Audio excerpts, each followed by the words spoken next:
As OTs, we strive for independence, but are we truly addressing every challenge when we're doing home environment modifications?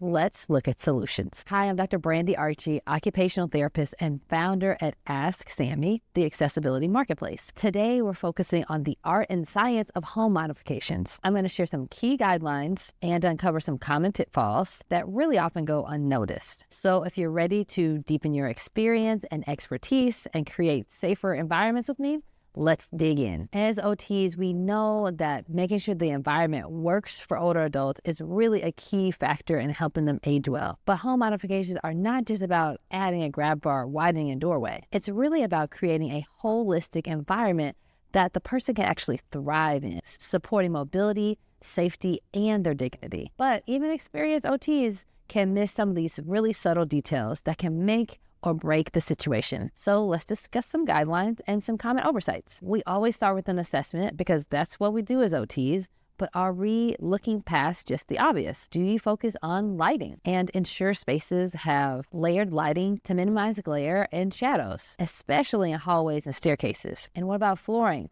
We should recommend non-slip flooring and of course avoid loose rugs. But who can ever get somebody to take up a rug? At least if they don't take it up, get them to tape it down. And you know a lot of homes have a lot of clutter. Maybe instead of fighting the battle of getting them to remove it, we'd come up with some unique solutions for the way they store it so that we get that clear space that we're looking for without having to fight that battle. I can't tell you how many times I've been to a home and recommended something awesome, but because it didn't look great, the person turned it down. So don't make your recommendations only just be about the functional. Don't forget to include the aesthetics. For example, a raised toilet seat could look nearly the same as a regular toilet seat. And you could choose grab bars that have modern designs, matching colors, or even double function as towel bars and toilet paper holders. For clients with dementia or early cognitive changes, consider making the space as predictable as possible with easy to navigate environments by doing things like color contrasted grab bars and thresholds on the floor so we get some automatic use just because it looks different. Color contrasted grab bars and steps help draw attention and use nearly automatically. Simplify spaces visually in common places like kitchens and bathrooms where the countertops can sometimes be cluttered.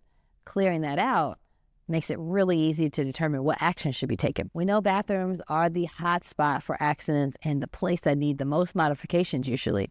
So I know you know what to do there, but have you overlooked some small details? What about adding a shower head holder near where the shower chair is on that long wall so it can be reached from sitting? Have you considered their need for adaptive tools when they're wiping after toileting? And then what about safe and easy access to towels and toilet paper that avoid overreaching? Even one step at the front entry can be a deal breaker. So don't forget about those threshold ramps to make that as smooth as possible, and add motion sensor lighting outside so we automatically have the light we need at nighttime to avoid trips and falls in the evening. For kitchens, they often remain unoptimized, especially when we're coming into an acute situation and just coming home. We gotta get to the bed and we gotta get to the bathroom, but we leave out the kitchen.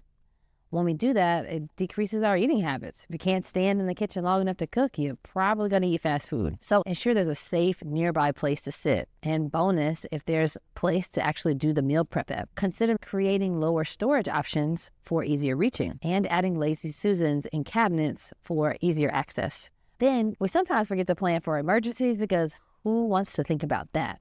But we should make sure to talk about providing easy access to getting help, whether that's a fall alert button, an Apple Watch, or their phone and a lanyard around their neck. They need to have something on their person. How about talking about the exits that are going to be accessible in an emergency in case of a fire and how they're going to get help?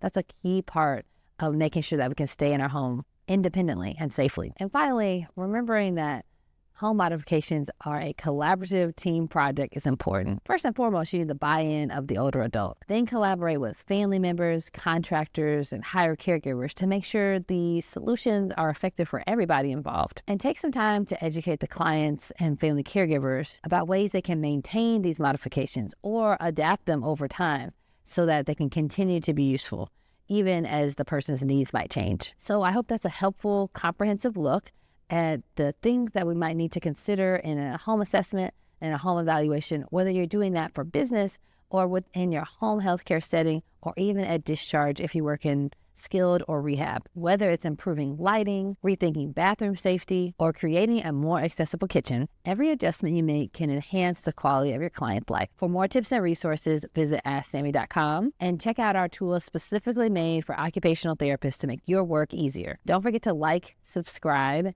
and share this video with your OT network. Let's work together to make aging in place a reality for everybody.